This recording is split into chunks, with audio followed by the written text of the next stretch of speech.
Hello friends, in this quick tutorial I'm going to show you how to embed Google Forms in WordPress. But before getting started this video, make sure to subscribe. How to 1 minute.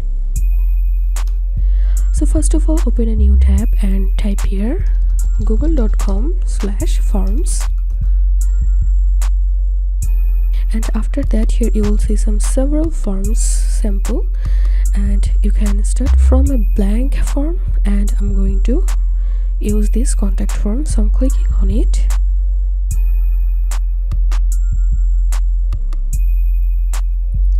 So after selecting the form, you can customize the form according to your requirements, and when your form is ready, then click on send,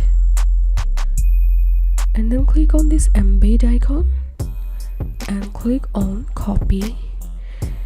So the link has been copied to the clipboard. Now I'm going to add this form inside of my contact page, so I'm going to open my contact page editor.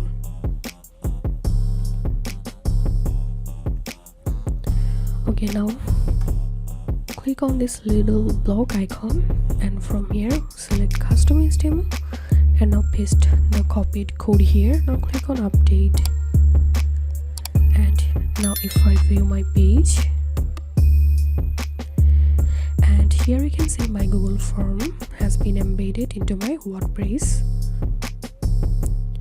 So that's it for now. If you find this video helpful, make sure to subscribe. How to 1 minute. Thanks for watching this video.